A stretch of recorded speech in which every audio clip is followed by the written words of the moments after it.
Good morning students. हमने इससे पहले वाला जो वीडियो था उसके अंदर हमने जॉइंट स्टॉक कंपनीज के मेरिट्स डीमेरिट्स हम लोग कंप्लीट कर चुके थे। अभी जो ये बस टॉपिक जो है कंप्लीट होने ही वाला है। इसमें बस हमें अब टाइप्स ऑफ कंपनीज देखना है, जो उसके टाइप्स होंगे, जॉइंट स्टॉक कंपनीज के जो टाइप्स होंगे अभी हम वो करेंगे। तो यहाँ पे आपके दे रखा है, जैसे टाइम ना वेस्ट हो उसके लिए मैंने ऑलरेडी सब लिख के ही रखती हूँ। तो यहाँ पे आपके हैं टाइप्स ऑफ कंपनीज। तो कंपनीज के जो हैं दो टाइप्स होंगे हमारे में। तो टाइप्स ऑफ कंपनीज के फर्स्ट एक तो प्राइवेट कंपनी, दूसरा है पब्लिक कंपनी। फर्स्ट होगा प्राइवेट, दूसरा है पब्लिक कंपनी।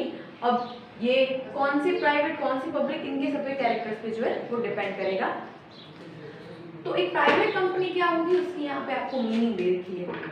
तो एक प्राइवेट कंपनी वो होगी that restricts the rights of members to transfer the shares।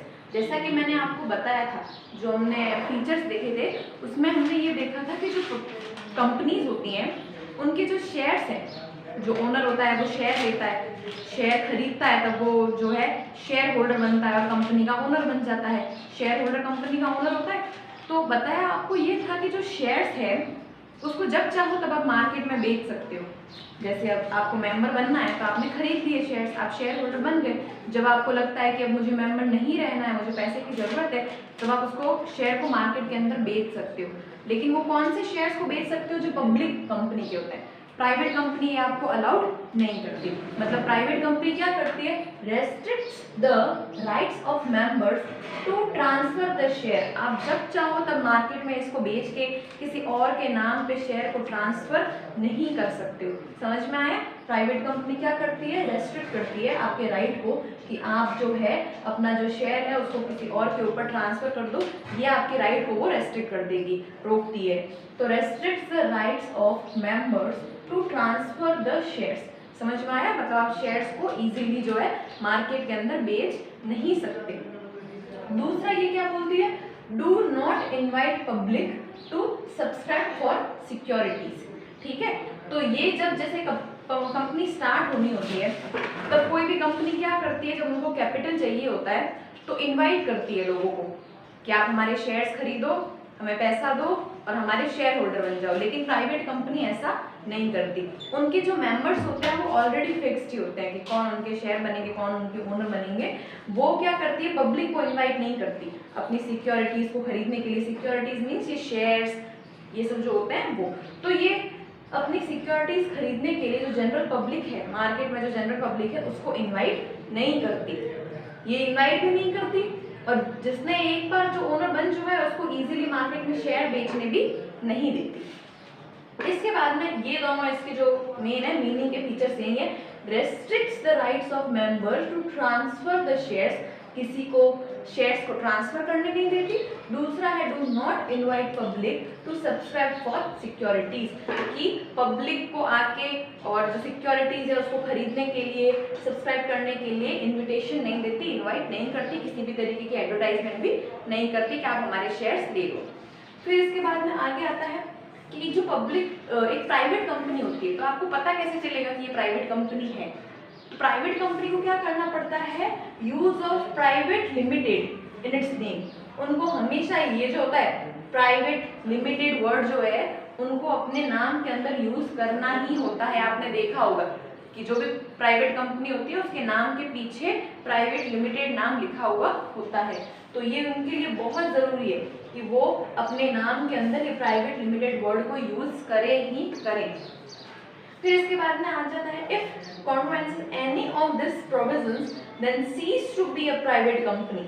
अगर वो इनमें से किसी भी प्रोविजन को, किसी भी रूल को फॉलो नहीं करती है, कि ये रूल अगर उन्होंने तोड़ दिया कि किसी मेंबर को शेयर्स को ट्रांसफर करने दे दिया, या पब्लिक को सब्सक्राइब करने के लिए इनवाइट कर दिया, या प्राइवेट लिमिटेड वर्ड को यूज नहीं किया, अगर कोई भी प्रोविजन को, कोई भी रूल को तोड़ दिया, तो वो जो कंपनी है प्राइवेट कंपनी फिर नहीं कहलाएगी।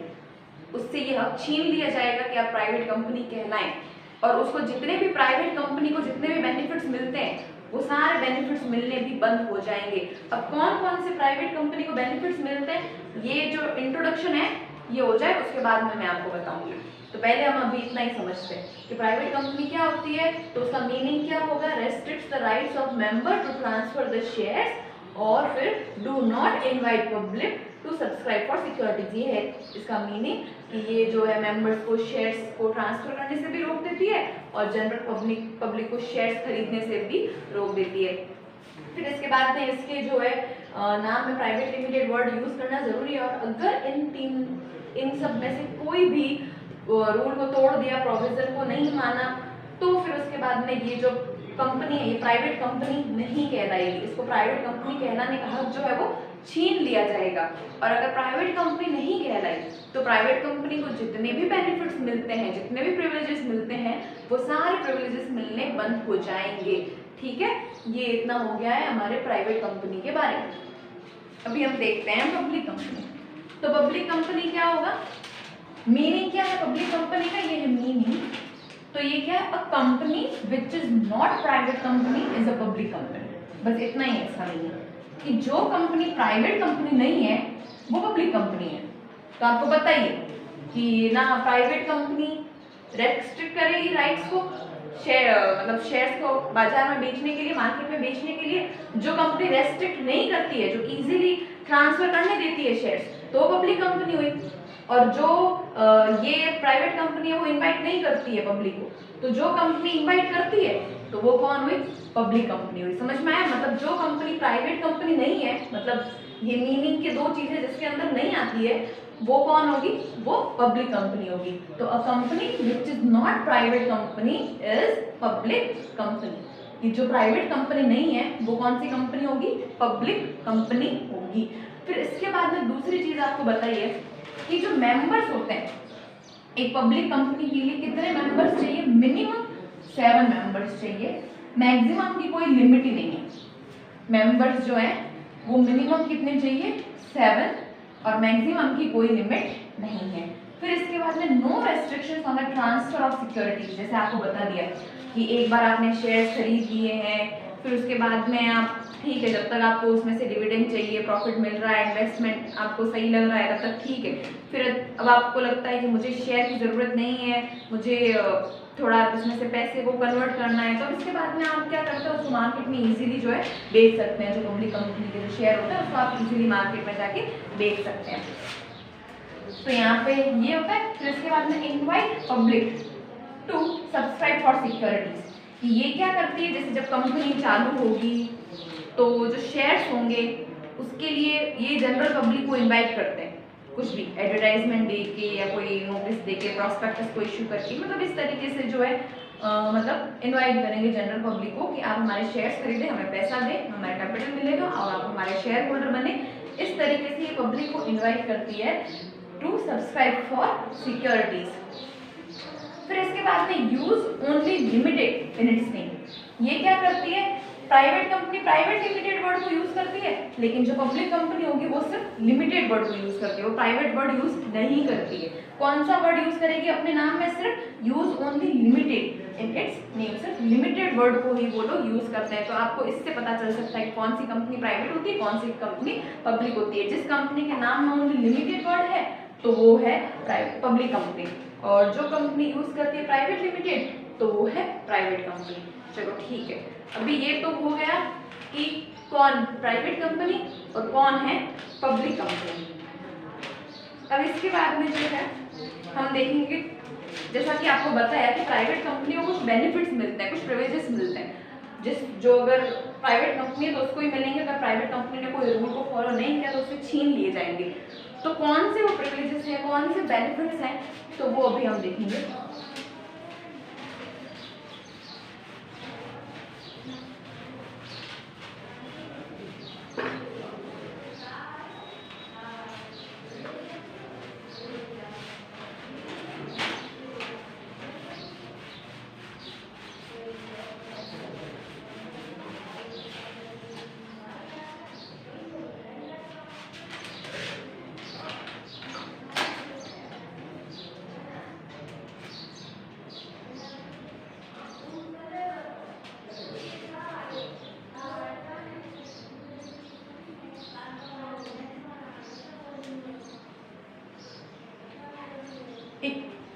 प्राइवेट कंपनी को कौन कौन से प्रिविलेजेस मिलेंगे?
अब यहाँ पे ये जो है इसके प्रिविलेजेस हैं। एक प्राइवेट कंपनी को क्या क्या बेनिफिट्स मिलते हैं, प्रिविलेजेस मिलते हैं पब्लिक कंपनी के कंपैरिजन में। तो यहाँ पे ये है कि एक जो प्राइवेट कंपनी है वो मिनिमम 2 मेंबर्स हो तो भी ओपन की जा सकती है, उसको सिर्फ मिनिमम 2 मेंबर ही चाहिए। लेकिन जो पब्लिक कंपनी है उसको मिनिमम 7 मेंबर्स चाहिए होंगे। तो जब तक उसके 7 मेंबर्स नहीं हो जाते तो एक पब्लिक कंपनी को तो ओपन नहीं किया जा सकता। लेकिन एक प्राइवेट कंपनी में ऐसा नहीं है, मिनिमम कितने चाहिए? 2 मेंबर्स ही चाहिए। फिर इसके बाद में no need to issue prospectus to invite public. जैसा कि आपको पता है कि प्राइवेट कंपनी क्या है कि अपने सिक्योरिटीज के लिए जनरल पब्लिक को इनवाइट नहीं करती है। जो सिक्योरिटीज है उसको खरीदने के लिए, उसको सब्सक्राइब करने के लिए पब्लिक को वैसे ही इनवाइट नहीं करती। तो जो कंपनी इनवाइट करती है उसी को एक प्रॉस्पेक्टस इश्यू करना पड़ता है। प्रॉस्पेक्टस क्या होता है? एक डॉक्यूमेंट होता है जिसके अंदर कंपनी की सारी इंफॉर्मेशन लिखी हुई होती है कि कंपनी किस टाइप की कंपनी है, उस कंपनी का कैपिटल कैसा है, उस कंपनी के बिजनेस क्या होगा, ऑब्जेक्टिव क्या होगा, उसके मेंबर्स कौन होंगे, उनके बोर्ड ऑफ डायरेक्टर्स कौन होंगे, मेन जितनी भी चीज़ें होती है वो सारी उसके अंदर लिखी हुई होती है। तो ये प्रॉस्पेक्टस का काम क्या होता है? पब्लिक को इन्वाइट करना, सिक्योरिटी मतलब एक तरीके की एडवर्टाइजमेंट। शेयर्स खरीदने के लिए जो एडवर्टाइजमेंट करते हैं ना, वो कंपनी के लिए किसके थ्रू करी जाती है? प्रॉस्पेक्टस के थ्रू। इसके अंदर सारी इंफॉर्मेशन लिखी हुई होती है। तो ये सिर्फ पब्लिक कंपनी को करना पड़ता है कि वो प्रॉस्पेक्टस इशू करे। पब्लिक कंपनी के लिए तो कंपलसरी है, प्रॉस्पेक्टस बनाना भी पड़ेगा और उसको इशू भी करना पड़ेगा। लेकिन जो प्राइवेट कंपनी है उसको प्रॉस्पेक्टस बनाना भी नहीं पड़ता और उसको इशू करके पब्लिक को इन्वाइट भी करना नहीं पड़ता। समझ में आ गई? तो प्राइवेट कंपनी क्या होगी? No need to issue prospectus to invite public. उनको इनवाइट करने के लिए इस प्रॉस्पेक्टस को बनाना भी नहीं पड़ेगा और उनको इश्यू भी करना नहीं पड़ेगा। तो ये भी एक जो है थोड़ा टिपिकल वर्क वो कम हो जाता है। फिर इसके बाद में आगे है कि इनके डायरेक्टर्स, जो प्राइवेट कंपनी होगी इसमें सिर्फ मिनिमम 2 डायरेक्टर्स ही चाहिए। 2 डायरेक्टर्स से काम चल जाएगा, एक कंपनी ओपन की जा सकती है। लेकिन इसमें जो है पब्लिक कंपनी में मिनिमम 3 डायरेक्टर्स चाहिए होंगे। ठीक है, पब्लिक कंपनी में मिनिमम 3 डायरेक्टर्स चाहिए। और इन दोनों में मैक्सिमम डायरेक्टर दोनों के लिए, पब्लिक के लिए भी और प्राइवेट के लिए भी, दोनों के लिए मैक्सिमम कितने हो सकते हैं? 15 डायरेक्टर्स हो सकते हैं। पहले हमने मेंबर्स के लिए देखा था, अभी हम डायरेक्टर्स के लिए देख रहे हैं। फिर इसके बाद में आगे है not required to keep index of members. Index of members मतलब कि जो एक जिन जिन लोगों ने शेयर्स खरीदे हैं तो उन शेयर होल्डर्स का सारा नाम लिख के उस रजिस्टर के अंदर उनकी पूरी एंट्री करके रखना। तो वो तो वैसे प्राइवेट कंपनी वैसे ही इतने सारे लोगों को, जनरल पब्लिक को इनवाइट नहीं करती है कि शेयर्स खरीदे, तो उनके तो शेयर होल्डर इतने सारे होते ही नहीं है।